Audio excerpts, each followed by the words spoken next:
Hello, my name is Cindy. Thank you so much for coming to my channel. And today we are going to read Psalm 17.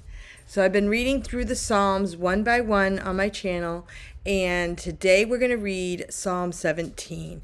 This is my father's Bible, my parents basically, and this was given to them years ago. I love it because it has really big print. And this is the King James Version, which I love. This is what I grew up with and memorized many verses when I was a kid from this Bible. So we're going to read Psalm 17, a prayer for protection against oppressors.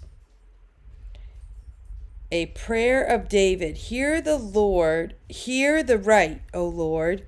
Attend unto my cry. Give ear unto my prayer, that goeth not out of feigned lips. Let my sentence come forth from thy presence. Let thine eyes behold the things that are equal. Thou hast proved mine heart. Thou hast visited me in the night. Thou hast tried me and shalt find nothing. I am purposed that my mouth shall not transgress. Concerning the works of men, by the word of thy lips, I have kept me from the paths of the destroyer. Hold up my goings in thy paths, that my footsteps slip not. I have called upon thee, for thou wilt hear me, O God. Incline thine ear unto me, and hear my speech. Show thy marvelous loving kindness. O thou that savest by the right hand them which put their trust in thee, from those that rise up against them. Keep me as the apple of the eye. Hide me under the shadow of thy wings. From the wicked that oppress me, from my deadly enemies who compass me about. They are enclosed in their own fat. With their mouth they speak proudly.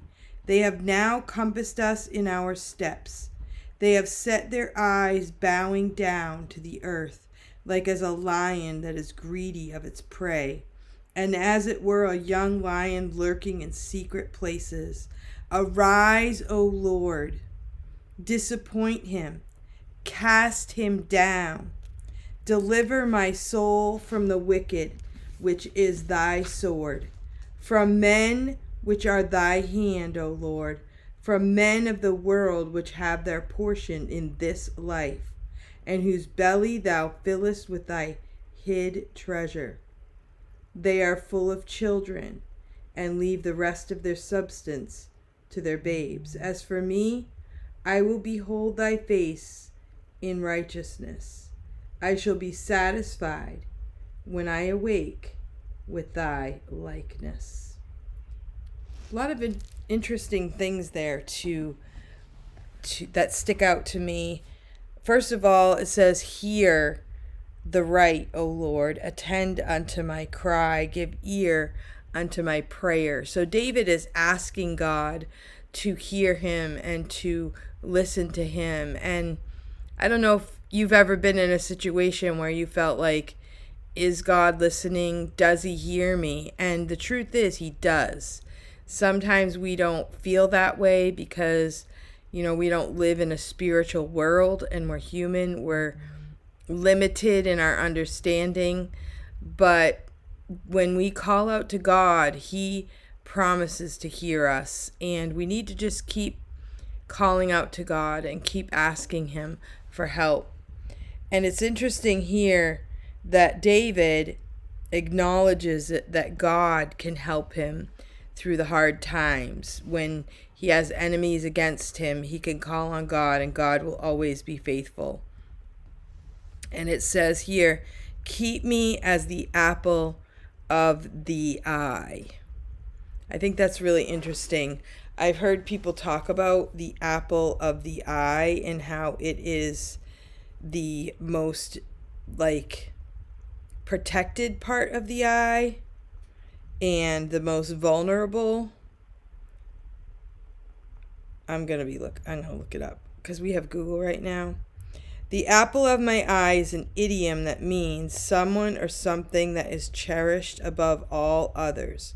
For example, you might describe a child or a loved one as the apple of your eye.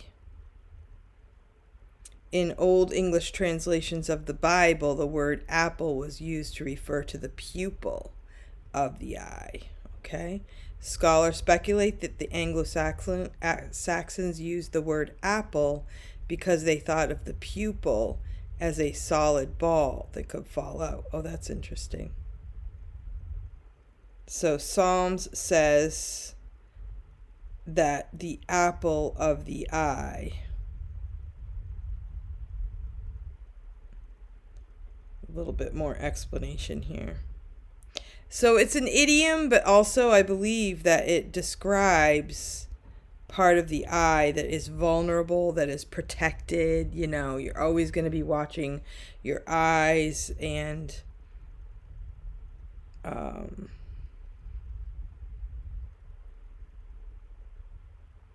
scholars speculate the apple is for pupil. Okay.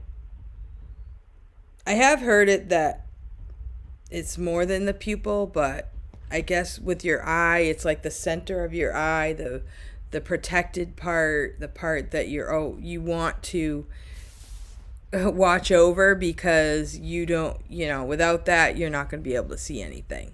And it is kind of interesting how our eyes are protected by the lid, and if anything bad happens, we just kind of close our eyes, and we don't want to see it, but it also protects our eyes. And in the next part, it says, hide me under the shadow of thy wings. So, like, as a, mother hen covers her chicks, that is kind of the picture that is being given here. From the wicked that oppress me, from my deadly enemies who compass me about. So, David here is saying that he wants God to help him, shield him from his enemies, whatever they might be.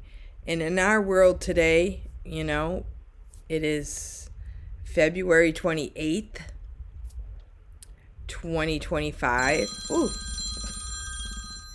David is saying that he is being protected from his enemies. And where I live right now, I'm not in a major battle, like war type of thing, but we're always in a spiritual battle, and always need to watch out for things that are going to discourage us, take us off the path that God wants us to be on. Enemies could be, in your head. Sometimes thoughts that are lies that creep up to you that make you have a bad day, or make you see something the way it shouldn't be, or lots of different ways that we can look at things in this world being our enemies. And God can deliver us from all of those things. He can give us a way to escape those things. And it says here, as for me, I will behold thy face in righteousness. I shall be satisfied when I awake with thy likeness. So that would be an example to us, that we would trust God, that we would be satisfied with his plan for us. And things that are in the world that we don't understand, we don't know how God is helping people in the worst of times. I mean, there are some things going on in our world that are just terrible, and like, I can't even wrap my mind around the evil that is going on. But I pray for these situations, and I pray that God will bring the wisdom, the strength to go through these things that the people need in these situations. So that's what this comfort gives us in Psalm chapter 17. Thank you for listening to this video, and I will be making more videos on Psalms, one chapter at a time. Please come back and check out my playlist. With the playlist, you could start at Psalm 1 and you could just listen to all the Psalms all the way through. or you could pick out a special one that you want to listen to. And my plan is to put them all on a playlist so they're easy accessible if there's one that you want to listen to, or you could just listen to a few, through the playlist, whichever you prefer. So thank you for coming to my channel, and I do hope that the Psalms is a comfort to you. And if you like this video, please let me know in the comments, and stay tuned for the next Psalm, which will be Psalm 18.